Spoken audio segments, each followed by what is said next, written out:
ಕರ್ತನಲ್ಲಿ ಪ್ರೀತಿಯ ದೇವಜನರೇ, ಈ ಒಂದು ಸಮಯದಲ್ಲಿ ದೇವರು ನಿಮ್ಮೊಂದಿಗೆ ಸಂದರ್ಶಿಸಲು, ನಿಮ್ಮೊಂದಿಗೆ ಮಾತಾಡಲು, ಸಂದೇಶ ಕೊಡಲು ದೇವರು ನನಗೆ ಮತ್ತೊಂದು ಅವಕಾಶವನ್ನು ಮಾಡಿಕೊಟ್ಟಿದ್ದಾರೆ. ದೇವರ ನಾಮಕ್ಕೆ ಸ್ತೋತ್ರವಾಗಲಿ. ಮತ್ತು ನಿಮ್ಮೆಲ್ಲರಿಗೂ ಈ ಸಂದೇಶವನ್ನು ಕೇಳಿಸಿಕೊಳ್ಳುವುದಕ್ಕೆ ನಾನು ಸ್ವಾಗತವನ್ನು ಕೋರುವವಳಾಗಿದ್ದೇನೆ. ಕರ್ತನಲ್ಲಿ ಪ್ರೀತಿಯ ದೇವಜನರೇ, ಈ ದಿನದ ದೈವ ಸಂದೇಶದ ಭಾಗವು ಮತ್ತಾಯನು ಬರೆದ ಸುವಾರ್ತೆ 21ನೆಯ ಅಧ್ಯಾಯ ವಚನಗಳು 1-11. ಈ ಒಂದು ಸಂದೇಶದ ಶೀರ್ಷಿಕೆಯು ಯೇಸು ಅರಸನಂತೆ ಯೆರೂಸಲೇಮಿನಲ್ಲಿ ಪ್ರವೇಶ ಮಾಡಿದ್ದು ಎಂದು. 1ನೇ ವಚನದಲ್ಲಿ 1-4 ವಚನಗಳನ್ನು ಓದಿಕೊಳ್ಳೋಣ. ಅವರು ಯೆರೂಸಲೇಮಿಗೆ ಸಮೀಪಿಸಿ ಎಣ್ಣೆ ಮರಗಳ ಗುಡ್ಡದ ಬಳಿಯಲ್ಲಿರುವ ಬೆತ್ಫೆಗೆಗೆ ಬಂದಾಗ ಯೇಸು 2 ಶಿಷ್ಯರನ್ನು ಕರೆದು, ನಿಮ್ಮೆದುರಿಗಿರುವ ಹಳ್ಳಿಗೆ ಹೋಗಿರಿ. ಹೋದ ಕೂಡಲೇ ಅಲ್ಲಿ ಕಟ್ಟಿರುವ ಕತ್ತೆಯನ್ನೂ ಅದರ ಕೂಡ ಇರುವ ಮರಿಯನ್ನೂ ಕಾಣುವಿರಿ. ಅವುಗಳನ್ನು ಬಿಚ್ಚಿ ನನ್ನ ಹತ್ತಿರಕ್ಕೆ ಹಿಡ್ಕೊಂಡು ಬನ್ನಿರಿ. ಯಾವನಾದರೂ ನಿಮಗೆ ಏನಾದರೂ ಹೇಳಿದರೆ, ಇವು ಸ್ವಾಮಿಯವರಿಗೆ ಬೇಕಾಗಿವೆ ಅನ್ನಿರಿ. ಕೂಡಲೇ ಅವುಗಳನ್ನು ಬಿಟ್ಟು ಕೊಡುವನು ಎಂದು ಹೇಳಿ ಕಳುಹಿಸಿದನು. ಒಬ್ಬ ಪ್ರವಾದಿಯ ಮುಖಾಂತರ ಹೇಳಿದ ಮಾತು ನೆರವೇರುವಂತೆ ಇದು ಆಯಿತು ಎಂದು ಈ ವಾಕ್ಯದಲ್ಲಿ ನಾವು ನೋಡುತ್ತೇವೆ. ಯೇಸು ಸ್ವಾಮಿ ಒಂದು ಕತ್ತೆ ಮೇಲೆ ಕೂತುಕೊಂಡು ಅಥವಾ ಕತ್ತೆ ಮರಿಯ ಮೇಲೆ ಕೂತುಕೊಂಡು ಆತನು ಯೆರೂಸಲೇಮಿನ ದ್ವಾರದಲ್ಲಿ ಅಥವಾ ಯೆರೂಸಲೇಮಿನಲ್ಲಿ ಪ್ರವೇಶ ಮಾಡಿದನು ಎಂದು ನಾವು ನೋಡುತ್ತೇವೆ. ಅರಸನಾದ ಯೇಸು ಕ್ರಿಸ್ತನು ಕನಿಷ್ಠವಾದ ಒಂದು ಕತ್ತೆ ಮರಿಯನ್ನು ತನ್ನ ವಾಹನವಾಗಿ ಆರಿಸಿಕೊಂಡನು. ಏಕೆ ಆ ಕತ್ತೆಯನ್ನು ಆರಿಸಿಕೊಂಡನು, ಆ ಕತ್ತೆ ಮರಿಯನ್ನು ಏಕೆ ಆರಿಸಿಕೊಂಡನು ಎನ್ನುವಂಥದ್ದು ನಾವು ನೋಡುವಾಗ ಅದು ಶಾಸ್ತ್ರದಲ್ಲಿ ಆ ರೀತಿ ಬರೆಯಲ್ಪಟ್ಟಿತು.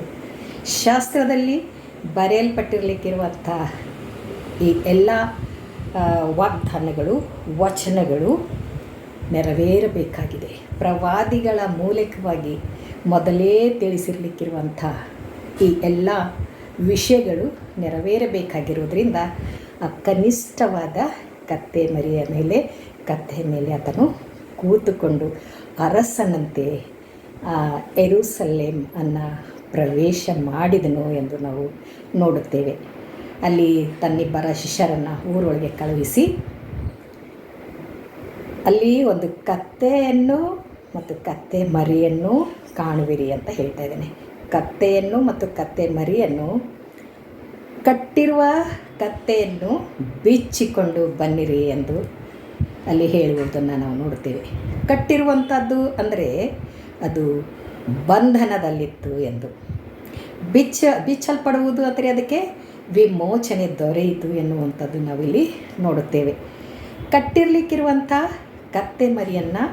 ಕತ್ತೆಯನ್ನು ಬಿಚ್ಚಿಕೊಂಡು ಬಂದರು. ಮತ್ತು ಆ ಕತ್ತೆಯು ದೇವರ ಜೊತೆಯಲ್ಲಿತ್ತು. ದೇವರ ಕೆಲಸಕ್ಕೆ ಅದು ಉಪಯೋಗವಾಯಿತು. ದೇವರ ಹತ್ತಿರದಲ್ಲಿತ್ತು ಎಂದು ನಾವು ನೋಡುತ್ತೇವೆ. ಕರ್ತನಲ್ಲಿ ಪ್ರೀತಿಯ ದೇವಜನರೇ, ಪಾಪದ ಬಂಧನದಲ್ಲಿ ಬಿದ್ದಿರಲಿಕ್ಕಿರುವಂಥ ನಮ್ಮನ್ನು, ಸೈತಾನನ ಕಟ್ಟಿನಲ್ಲಿ ಕಟ್ಟಲ್ಪಟ್ಟಿರಲಿಕ್ಕಿರುವಂಥ ನಮ್ಮನ್ನು, ಈ ಲೋಕದ ಕೆಲಸ ಕಾರ್ಯಗಳಲ್ಲಿ ತಲ್ಲೀನರಾದ ನಮ್ಮನ್ನು ಮತ್ತು ಈ ಸೈತಾನನ ಕಟ್ಟುಗಳಿಂದ ಕಟ್ಟಲ್ಪಟ್ಟಿರಲಿಕ್ಕಿರುವಂಥ ನಮ್ಮನ್ನು ದೇವರು ಬಿಚ್ಚುವಾತನಾಗಿದ್ದಾನೆ. ಆ ಬಂಧನದಿಂದ ಬಿಡಿಸುವಾತನಾಗಿದ್ದಾನೆ, ವಿಮೋಚಿಸುವಾತನಾಗಿದ್ದಾನೆ. ಅದಾದ ನಂತರ ಬಿಚ್ಚಿ ಆತನ ಹತ್ತಿರ ಇಟ್ಟುಕೊಳ್ಳುವಾತನಾಗಿದ್ದಾನೆ. ಆತನ ಸಾನ್ನಿಧ್ಯವು ಅದ್ಭುತವಾದ ಸಾನ್ನಿಧ್ಯ. ಆತನ ಸಾನ್ನಿಧ್ಯವು ಸಮೀಪಿಸುವಾಗ ಶಾಂತಿ, ಸಮಾಧಾನ, ಪ್ರೀತಿ, ಅನ್ಯೋನ್ಯತೆ ದೊರೆಯುವಂಥ ಸಾನ್ನಿಧ್ಯ. ಆತನ ಸಾನ್ನಿಧ್ಯದಲ್ಲಿ ಶಾಂತಿ, ಸಮಾಧಾನಗಳು ದೊರೆಯುವಂಥವುಗಳಾಗಿವೆ. ಆ ಕತ್ತೆ ಮರಿ ಯೇಸು ಸ್ವಾಮಿ ಜೊತೆ ಇದ್ದ ಹಾಗೆ ನಾವು ಕೂಡ ಆತನ ಹತ್ತಿರದಲ್ಲಿದ್ದುಕೊಂಡು ಆತನ ಜೊತೆಯಲ್ಲಿದ್ದುಕೊಂಡು ನಾವು ಜೀವಿಸುವಾಗ ದೇವರು ನಮಗೆ ಶಾಂತಿಯನ್ನು, ಸಮಾಧಾನವನ್ನು ಕೊಡುವಾತನಾಗಿದ್ದಾನೆ. ಆ ಕತ್ತೆ ಮರಿ ಕಟ್ಟಲ್ಪಟ್ಟಿರುವುದು ಬಿಚ್ಚಿದ ಹಾಗೆ ನಮ್ಮ ಬಂಧನಗಳನ್ನು ಬಿಚ್ಚುವುದಕ್ಕೋಸ್ಕರ ಯೇಸು ಸ್ವಾಮಿ ನಮ್ಮ ಹೃದಯ ಎನ್ನುವಂಥ ಯೆರೂಸಲೇಮಿನಲ್ಲಿ ಪ್ರವೇಶಿಸುವಾತನಾಗಿದ್ದಾನೆ. ನಾವು ಕಟ್ಟಲ್ಪಟ್ಟವರಾಗಿದ್ದೇವಾ ಅಥವಾ ಬಿಚ್ಚಲ್ಪಟ್ಟು ಯೇಸು ಸ್ವಾಮಿಗೆ ಉಪಯೋಗವಾಗುವಂಥವರಾಗಿದ್ದೇವಾ ಎನ್ನುವಂಥದ್ದು ನಮ್ಮನ್ನು ನಾವು ವಿಚಾರಿಸಿಕೊಳ್ಳಬೇಕಾಗಿದೆ. ನಾವು ಬಿಚ್ಚಲ್ಪಟ್ಟ ಕತ್ತೆ ಮರಿಯಾಗಿದ್ದುಕೊಂಡು ಯೇಸು ಸ್ವಾಮಿಯ ಕೆಲಸಕ್ಕೆ ಉಪಯೋಗವಾಗುವಂಥ ಒಂದು ಪ್ರಾಣಿಯಾಗಿ ನಾವು ಇರಬೇಕಾಗಿರುವುದರಿಂದ ಈ ಒಂದು ಸಂದೇಶವು ನಮಗೆ ಈ ವಿಷಯಗಳನ್ನು ತಿಳಿಸುವುದಾಗಿದೆ. ಅಷ್ಟೇ ಅಲ್ಲದೆ 5ನೇ ವಚನದಲ್ಲಿ, ಚಿಯೋನ್ ನಗರಿಗೆ ನೋಡು, ನಿನ್ನ ಅರಸು ನಿನ್ನ ಬಳಿಗೆ ಬರುತ್ತಾನೆ, ಆತನು ಶಾಂತ ಗುಣವುಳ್ಳವನಾಗಿಯೂ ಕತ್ತೆಯನ್ನು, ಹೌದು ಪ್ರಾಯದ ಕತ್ತೆ ಮರಿಯನ್ನು ಹತ್ತಿದವನಾಗಿಯೂ ಬರುತ್ತಾನೆಂದು ಹೇಳಿರಿ ಎಂಬುದು.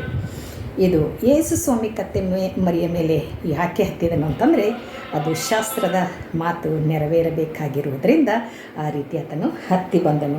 ಮತ್ತು ಇಲ್ಲಿ ಅರಸನು ಅಂತ ಹೇಳ್ತಾ ಇದೆ ಮತ್ತು ಶಾಂತ ಗುಣವುಳ್ಳವನು ಎಂದು.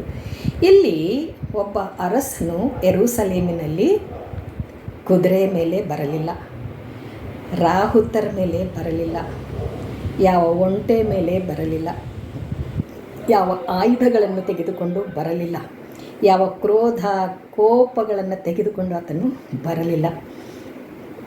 ಈ ಅರಸನು ಶಾಂತ ಗುಣವುಳ್ಳವನಾಗಿ, ಸಮಾಧಾನದ ಪ್ರಭುವಾಗಿ ಈ ಯೆರೂಸಲೇಮಿನ ದ್ವಾರವನ್ನು ಪ್ರವೇಶಿಸಿದನು.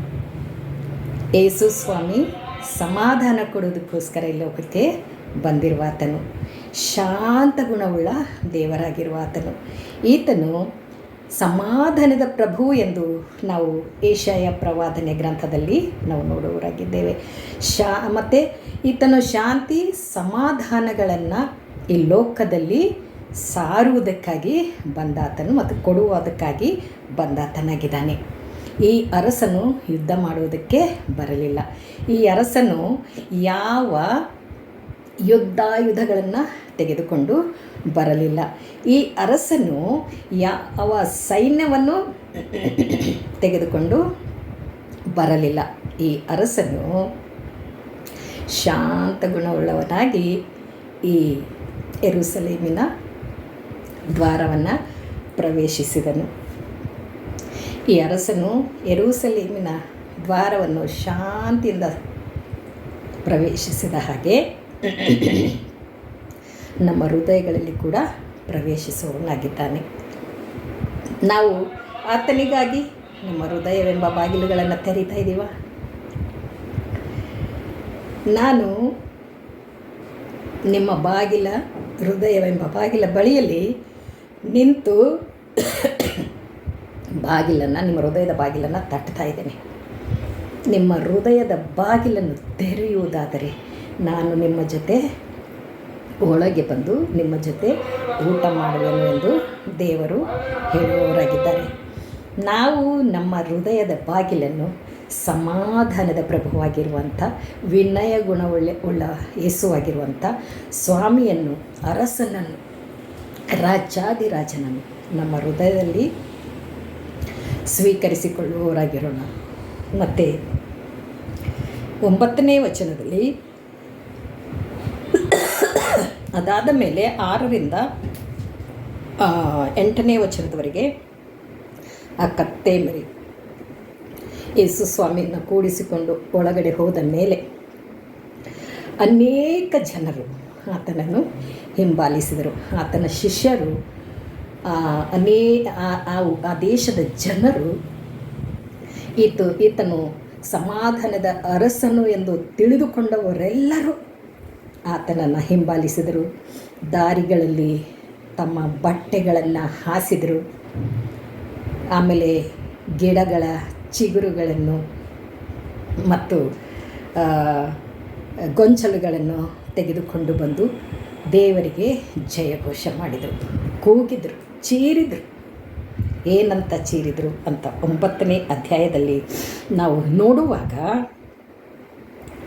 ಆತನ ಹಿಂದೆಯೂ ಮುಂದೆಯೂ ಗುಂಪಾಗಿ ಹೋಗುತ್ತಿದ್ದ ಜನರು, ದಾವೀದನ ಕುಮಾರನಿಗೆ ಜಯ, ಕರ್ತನ ಹೆಸರಿನಲ್ಲಿ ಬರುವವನಿಗೆ ಆಶೀರ್ವಾದ, ಮೇಲಣ ಲೋಕಗಳಲ್ಲಿ ಜಯ ಎಂದು ಆರ್ಭಟಿಸಿದರು ಎಂದು. ಸಂತೋಷವಾಯಿತು ಅವರಿಗೆ, ಆರ್ಭಟ ಬಂತು. ಅಲ್ಲಿ ಕೂಗಾಡಿದರು, ಚೀರಾಡಿದರು ಸಂತೋಷದಿಂದ. ಏನಂತ ಅಂದರೆ, ದಾವೀದನ ಕುಮಾರನಿಗೆ ಜಯ ಅಂಥೇಳಿ ಅವರು ಚೀರಿದರು. ಇದರ ಅರ್ಥ ಹಿಬ್ರೂ ಭಾಷೆಯಲ್ಲಿ ದಯಮಾಡಿ ನಮ್ಮನ್ನು ಕ್ಷಮಿಸು ಎಂದು. ಮತ್ತು ಹೊಸನ್ನ ಅಂತ ಹೇಳ್ತೀವಿ ನಾವು. ಹೊಸನ್ನ ಅಂದರೆ ಇದರ ಅರ್ಥ ನಮ್ಮನ್ನು ರಕ್ಷಿಸು ಎಂದು ಬೇಡಿಕೊಳ್ಳುತ್ತೇವೆ ಎಂದು ಅವರು ಆರ್ಭಟಿಸಿದರು. ನಮ್ಮನ್ನು ರಕ್ಷಿಸು, ಆರ್ಭಟಿಸ್ತಾ ಇದ್ದಾರೆ. ನಮ್ಮ ರಾಜ ಬಂದಿದ್ದಾನೆ, ನಮ್ಮನ್ನು ರಕ್ಷಿಸುವ ಆತನು ಬಂದಿದ್ದಾನೆ, ನಮ್ಮನ್ನು ಬಿಡುಗಡೆ ಮಾಡುವ ಆತನು ಬಂದಿದ್ದಾನೆ, ನಮಗೆ ವಿಮೋಚನೆ ಕೊಡುವ ಆತನು ಬಂದಿದ್ದಾನೆ, ಕಟ್ಟಿರುವಂಥ ಕತ್ತೆ ಮರಿಯನ್ನು ಬಿಡಿಸಿದವನು ಬಂದಿದ್ದಾನೆ, ನಾವು ಬಂಧನದಲ್ಲಿರುವಂಥ ನಮ್ಮನ್ನು ಬಿಡಿಸುವುದಕ್ಕಾಗಿ ಬಂದಿದ್ದಾನೆ ಅಂಥೇಳಿ ಅವರು ಆರ್ಭಟಿಸಿದರು, ಕೂಗಿದರು, ಜಯ ಜಯ ಎಂದು ಕೂಗಿದರು, ಹೊಸನ್ನ ಎಂದು ಕೂಗಿದರು, ನಮ್ಮನ್ನು ರಕ್ಷಿಸು ಎಂದು ಕೂಗಿದರು. ದೇವರೇ ನಮ್ಮನ್ನು ರಕ್ಷಿಸು ಎಂದು ನಾವು ಬೇಡಿಕೊಳ್ಳುತ್ತೇವೆ ಎಂದು ಅವರು ಆರ್ಭಟಿಸಿದರು ಎಂದು ಈ ವಾಕ್ಯದಲ್ಲಿ ನಾವು ನೋಡುತ್ತೇವೆ. ನಮ್ಮನ್ನು ಬಿಡಿಸು, ನಮ್ಮನ್ನು ರಕ್ಷಿಸು ಎಂದು ಯಾಕೆ ಕೇಳಿದರು ಅಂತಂದರೆ, ಅವರು ಪಾಪವೆನ್ನುವಂಥ ಬಂಧನದಲ್ಲಿ ಕಟ್ಟಲ್ಪಟ್ಟವರಾಗಿದ್ದರು ಮತ್ತು ಈ ಸೈತಾನನ ಬಂಧನದಲ್ಲಿ ಕಟ್ಟಲ್ಪಟ್ಟಿದ್ದರು. ಕಷ್ಟ ಕಣ್ಣೀರು ಎನ್ನುವಂಥ ಬಂಧನದಲ್ಲಿ ಕಟ್ಟಲ್ಪಟ್ಟಿದ್ದರು. ಯೇಸು ಸ್ವಾಮಿಯನ್ನು ನೋಡಿ ಅವರಿಗೆ ಸಂತೋಷವಾಗಿ ನಮ್ಮ ಅರಸನು ನಮ್ಮನ್ನು ಬಿಡಿಸುವಾತನು ಬಂದಿದ್ದಾನೆಂದು ಹೇಳಿ ಅವರು ಆರ್ಭಟಿಸುವಾಗ, ಕರ್ತನಲ್ಲಿ ಪ್ರೀತಿಯ ದೇವ ಜನರೇ, ಯೇಸು ಸ್ವಾಮಿ ಈ ಲೋಕಕ್ಕೆ ಕೂಸಾಗಿ ಬಂದಿರುವಾಗ ಆತನು ಅರಸನಾಗಿಯೇ ಬಂದಿದ್ದಾನೆ, ಮಹಾರಾಜನಾಗಿ ಲೋಕಕ್ಕೆ ಬಂದಿದ್ದಾನೆ, ಶಾಂತ ಗುಣವುಳ್ಳವನಾಗಿ ಲೋಕಕ್ಕೆ ಬಂದಿದ್ದಾನೆ, ಶಾಂತ ಪ್ರಿಯನಾಗಿ ಲೋಕಕ್ಕೆ ಬಂದಿದ್ದಾನೆ, ಆತನು ರಕ್ಷಕನಾಗಿ ಲೋಕಕ್ಕೆ ಬಂದಿದ್ದಾನೆ, ಇಮ್ಮಾನುವೇಲನಾಗಿ ಲೋಕಕ್ಕೆ ಬಂದಿದ್ದಾನೆ. ಆದ್ದರಿಂದ ನಾವು ಆ ಅರಸನಿಗೆ ನಾವು ಕೂಡ ಜಯಘೋಷ ಮಾಡುವವರಾಗಿರಬೇಕು, ಆರ್ಭಟಿಸುವವರಾಗಿರಬೇಕು, ಆತನಿಗೆ ಸ್ತುತಿ ಆರಾಧನೆ ಮಾಡುವವರಾಗಿರಬೇಕು, ಆತನಿಗೆ ನಾವು ಅಡ್ಡಬಿದ್ದು ಪ್ರಾರ್ಥಿಸಿ ಬೇಡುವವರಾಗಿರಬೇಕು. ಏನಂತ ಪ್ರಾರ್ಥಿಸಬೇಕು? ಯೇಸುವೇ ನಮ್ಮನ್ನು ಬಿಡಿಸು, ನಮ್ಮನ್ನು ಎಲ್ಲ ಪಾಪಗಳಿಂದ ಅಪರಾಧಗಳಿಂದ ನಮ್ಮನ್ನು ಬಿಡಿಸು. ನೀನು ಬಿಡಿಸುವುದಾದರೆ ನಾವು ಶುದ್ಧರಾಗುತ್ತೇವೆ, ನೀನು ತೊಳೆಯುವುದಾದರೆ ನಾವು ಶುದ್ಧರಾಗುತ್ತೇವೆ, ನೀನು ಎಳೆಯುವುದಾದರೆ ನಾವು ನಿನ್ನ ಸನ್ನಿಧಾನದಲ್ಲಿ ಬರುವವರಾಗಿದ್ದೇವೆ. ನೀನು ನಮ್ಮನ್ನು ಎಳೆ, ನಿನ್ನ ಕಡೆಗೆ ನಮ್ಮನ್ನು ಎಳೆ, ನಾವು ನಿನ್ನ ಸನ್ನಿಧಾನದಲ್ಲಿ ಬರ್ತೇವೆ. ಕತ್ತೆ ಮರಿ ಯೇಸು ಸ್ವಾಮಿ ಹತ್ತಿರದಲ್ಲಿದ್ದಾಗ ಎಷ್ಟು ಮರ್ಯಾದೆಗೆ ಗೌರವಕ್ಕೆ ಒಳಗಾಯಿತು, ಅದೇ ರೀತಿಯಾಗಿ ನಾವು ಕೂಡ ಯೇಸು ಸ್ವಾಮಿ ಹತ್ತಿರ ಹೋಗುವಾಗ, ಆತನ ಸನ್ನಿಧಾನದಲ್ಲಿ ಇರುವಾಗ, ಆತನು ನಮ್ಮನ್ನು ಎಳೆಯುವಾಗ, ಆತನನ್ನು ನಮ್ಮ ಹೃದಯದ ಬಾಗಿಲನ್ನು ತೆರೆದು ಸ್ವೀಕರಿಸಿಕೊಳ್ಳುವಾಗ ನಾವು ಕೂಡ ಗೌರವಕ್ಕೆ ಒಳಗಾಗುವವರಾಗಿದ್ದೇವೆ. ಅರಸನಿಗೆ ಸಿಗುವಂಥ ಮಾನ ಮರ್ಯಾದೆ ಆತನ ಜೊತೆಯಲ್ಲಿರುವ ನಮಗೂ ಸಿಗುವಂಥದ್ದಾಗಿದೆ. ಆದ್ದರಿಂದ ನಾವು ನಮ್ಮ ಹೃದಯದ ಬಾಗಿಲನ್ನು ತೆರೆದು ಯೇಸು ಸ್ವಾಮಿಯನ್ನು ಸ್ವೀಕರಿಸಿಕೊಳ್ಳುವವರಾಗಿರೋಣ. ಮತ್ತು ಮುಂದೆ ಹೋಗುವಾಗ 10ನೇ ವಚನ 11ನೇ ವಚನದಲ್ಲಿ, ಆತನು ಯೆರೂಸಲೇಮನ್ನು ಸೇರಲು ಪಟ್ಟಣವೆಲ್ಲ ಗದ್ದಲವಾಗಿ, ಈತನು ಯಾರು ಅಂದರು. ಅದಕ್ಕೆ ಆ ಜನರ ಗುಂಪಿನವರು, ಈತನು ಆ ಪ್ರವಾದಿ ಗಲಿಲಾಯದ ನಜರೀತಿನ ಯೇಸು ಎಂದರು. ಕೆಲವರು ಪರಿಚಯ ಇರಲಿಲ್ಲ, ಯೇಸು ಸ್ವಾಮಿ ಪರಿಚಯ ಕೆಲವರಿಗೆ ಇರಲಿಲ್ಲ. ಈತ ಯಾರಿರಬಹುದು, ಈತ ಯಾಕೆ ಈ ಯೆರೂಸಲೇಮಿನ ದ್ವಾರವನ್ನು ಪ್ರವೇಶಿಸಿದನು, ಯಾಕೆ ಈ ಯೆರೂಸಲೇಮಿನ ಒಳಗಡೆ ಬಂದಿದ್ದಾನೆ, ಯಾಕೆ ಜನರು ಇಷ್ಟೊಂದು ಆರ್ಭಟಿಸ್ತಾ ಇದ್ದಾರೆ, ಯಾಕೆ ಇಷ್ಟು ಸಂತೋಷದಲ್ಲಿದ್ದಾರೆ ಎನ್ನುವಂಥದ್ದು ಕೆಲವರಿಗೆ ಗೊತ್ತಿರಲಿಲ್ಲ. ಅದಕ್ಕಾಗಿ ಅವ್ರು ಕೇಳಿದರು, ಈ ವ್ಯಕ್ತಿ ಯಾರು, ಈತನಿಗೆ ಯಾಕೆ ಇಷ್ಟೊಂದು ಮರ್ಯಾದೆ ನಡೀತಾ ಇದೆ ಎನ್ನುವಂಥ ವಿಷಯವನ್ನಲ್ಲಿ ಕೇಳುವಾಗ ಅಲ್ಲಿ ಹೇಳ್ತಾ ಇದ್ದಾರೆ, ಈತನು ಆ ಪ್ರವಾದಿ, ಗಲಿಲಾಯದ ನಜರೇತಿನ ಏಸು. ನಜರೇತಿನ ಏಸು ಯೆರೂಸಲೇಮಿನ ದ್ವಾರದ ಒಳಗೆ ಯೆರೂಸಲೇಮಿನಲ್ಲಿ ಪ್ರವೇಶಿಸಿ ಹೋಗಿದ ಹಾಗೆ ನಮ್ಮ ಹೃದಯಗಳಲ್ಲಿ ಆತನು ಪ್ರವೇಶಿಸುವ ಆತನಾಗಿದ್ದಾನೆ. ಆ ಏಸು ಯಾರು ಎಂದು ನಾವು ಇಲ್ಲಿ ಪ್ರಶ್ನೆ ಕೇಳುವಾಗ, ಆ ಏಸು ಈ ಲೋಕದ ಜನರ ಪಾಪಗಳಿಂದ ಬಿಡಿಸುವಾತನು ಎಂದು ಸತ್ಯವೇದ ತಿಳಿಸುವುದರಿಂದ ಆ ಲೋಕದ ಪಾಪಗಳನ್ನು ಬಿಡಿಸುವಂಥ ರಕ್ಷಕನನ್ನು ನಮ್ಮ ಸ್ವಂತ ರಕ್ಷಕನನ್ನಾಗಿ ಅಂಗೀಕರಿಸಿಕೊಳ್ಳುವಾಗ ಆ ಯೇಸು ಯಾರೆಂದು ತಿಳಿದುಕೊಂಡಾಗ ಮಾತ್ರ ನಮಗೆ ಗೊತ್ತಾಗುವುದಾಗಿದೆ. ಆದ್ದರಿಂದ ಕರ್ತನಲ್ಲಿ ಪ್ರೀತಿಯುಳ್ಳ ಜನರೇ, ಗೆಳೆಯರೇ, ಸಹೋದರರೇ, ಸಹೋದರಿಯರೇ, ನನ್ನ ಸಂಬಂಧಿಕರೇ, ಈ ವಿಷಯಗಳನ್ನು ನಾವು ಸ್ಪಷ್ಟವಾಗಿ ತಿಳಿದುಕೊಳ್ಳುವಾಗ ನಮ್ಮ ಹೃದಯದ ಬಾಗಿಲನ್ನು ತೆರೆಯುವುದಕ್ಕೆ ದೇವರು ಅವಕಾಶ ಮಾಡಿಕೊಡುತ್ತಾನೆ. ಆದ್ದರಿಂದ ದೇವರು ನಮಗೆ ಕೊಟ್ಟಿರುವಂಥ ಈ ಸ್ವಲ್ಪ ಸಮಯದಲ್ಲಿ ನಮ್ಮ ಜೀವಿತಾವಧಿಯಲ್ಲಿ ಕ್ರಿಸ್ತನನ್ನು ತಿಳಿಯದೇ ಇರಬಾರದು, ಕ್ರಿಸ್ತನನ್ನು ಅರಿಯದೇ ಇರಬಾರದು, ಕ್ರಿಸ್ತನನ್ನು ನಮ್ಮ ಸ್ವಂತ ರಕ್ಷಕನನ್ನಾಗಿ ಅಂಗೀಕರಿಸದೇ ಇರಬಾರದು. ಅದಕ್ಕೋಸ್ಕರ ನಾವು ಪ್ರಾರ್ಥಿಸಿ, ಯೇಸುವೇ, ನನ್ನ ಹೃದಯದ ಬಾಗಿಲನ್ನು ನಿನಗಾಗಿ ತೆರೀತಾ ಇದ್ದೇನೆ, ನನ್ನ ಹೃದಯದಲ್ಲಿ ಬಾ ಎಂದು ನಾವು ಆತನನ್ನು ಸ್ವಾಗತಿಸುವವರಾಗಿರೋಣ. ಇದು ರಾಯಲ್ ವೆಲ್ಕಮ್ ಅಂತ ಕೂಡ ನಾವು ಹೇಳಬಹುದು. ಆದ್ದರಿಂದ ಕರ್ತನಲ್ಲಿ ಪ್ರೀತಿಯ ದೇವಜನರೇ, ಆ ರಾಯಲ್ ವೆಲ್ಕಮ್ ಯೇಸು ಸ್ವಾಮಿಯನ್ನು ನಮ್ಮ ಹೃದಯದಲ್ಲಿ ಸ್ವೀಕರಿಸಿಕೊಳ್ಳೋಣ ಎಂದು ಹೇಳುತ್ತಾ ಈ ವಾಕ್ಯವನ್ನು ಮುಗಿಸುತ್ತೇನೆ. ಒಂದು ನಿಮಿಷ ಕಣ್ಮುಚ್ಚಿ ಪ್ರಾರ್ಥನೆ ಮಾಡಿಕೊಳ್ಳೋಣ. ನಮ್ಮನ್ನು ಬಹಳವಾಗಿ ಪ್ರೀತಿ ಮಾಡಿಕೊಂಡು ಬರುವಂತಹ ಸರ್ವಶಕ್ತನೇ ನಿನಗೆ ಸ್ತೋತ್ರ ರಾಜ. ನಾವು ನಮ್ಮ ಹೃದಯದ ಬಾಗಿಲನ್ನು ನಿನಗೋಸ್ಕರ ತೆರೆದಿದ್ದೇವೆ.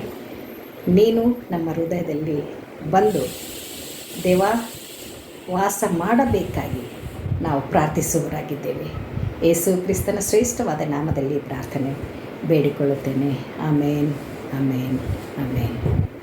Price the Lord. ಎಲ್ಲರಿಗೂ ದೇವರು ನಿಮ್ಮನ್ನು ಆಶೀರ್ವದಿಸಲಿ. ಆಮೇನ್.